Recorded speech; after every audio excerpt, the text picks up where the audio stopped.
দিনে 5 বার আযান প্রদান করে আপনাদেরকে আযানের মধ্য দিয়ে নামাজের দিকে ডাকে। এখন যদি আপনি জিজ্ঞাসাবাদ করেন, ও মুয়াজ্জিন সাহেব চিল্লাও কেন, তোমার কি হয়েছে? ওই মুয়াজ্জিন সাহেব আযানের মধ্য দিয়ে চমৎকার করে আপনাকে জবাব দিয়ে বলবেন, হাইয়া আলাস সালাহ। ও আল্লাহর বান্দা, ও নবীর উম্মত, আমি দিনে 5 বার আযানের মধ্য দিয়ে তোমাদেরকে ডাকি। ও আল্লাহর বান্দারা, তোমরা নামাজ আদায় করার জন্য তোমরা মসজিদে আসো। জোরে বলেন সুবহানাল্লাহ। এখন যদি আপনারা জিজ্ঞাসাবাদ করেন, ও মুয়াজ্জিন সাহেব নামাজ পড়লে আমাদের লাভ হবে কি? নামাজ আদায় করলে আমাদের ফায়দা কি হবে? ওই মুয়াজ্জিন সাহেব আযানের মধ্য দিয়ে আপনাকে চমৎকার করে উত্তর দিয়ে বলবেন, হাইয়া আলাল ফালাহ। জোরে বলেন সুবহানাল্লাহ। মুয়াজ্জিন সাহেব বলবেন, ও আল্লাহর বান্দা, নামাজ আদায় করলে, সালাত কায়েম করলে তোমাদের মঙ্গল হবে, তোমাদের ভালো হবে। জোরে বলেন সুবহানাল্লাহ।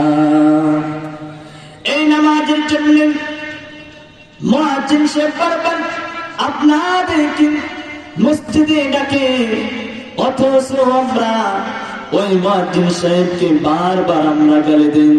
আর আমরা বলি, মুয়াজ্জিন সাহেব তার কোনো কাজ নাই, কর্ম নাই, খালি মাইক নিয়ে বারবার খালি আযান দেয়। জোরে বলেন ঠিক কিনা? এইরকম সমাজের লোক আছে না নাই? আযান মানুষদের পছন্দ হয় না, আযান দিয়ে নাকি কাজ হয়ে যায়।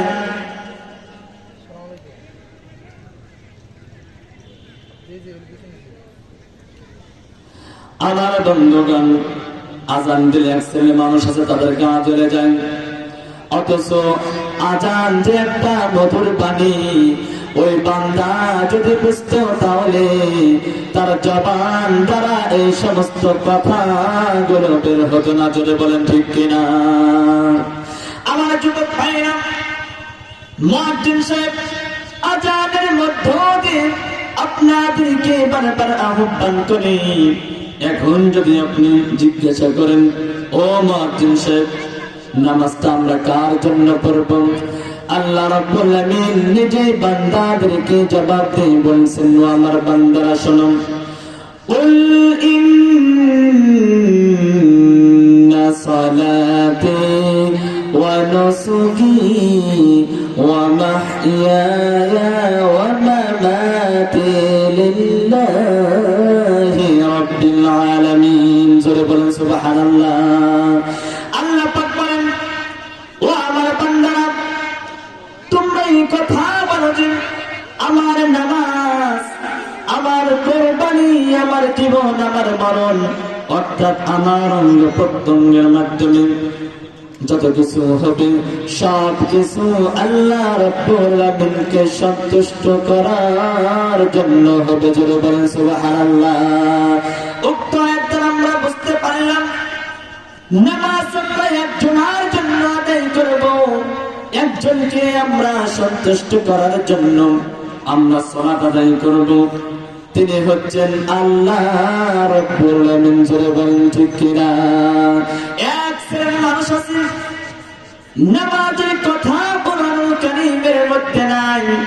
আরে বেকুব, নামাজ তো এটা তো আরবি শব্দ না, সালাত হচ্ছে আরবি শব্দ।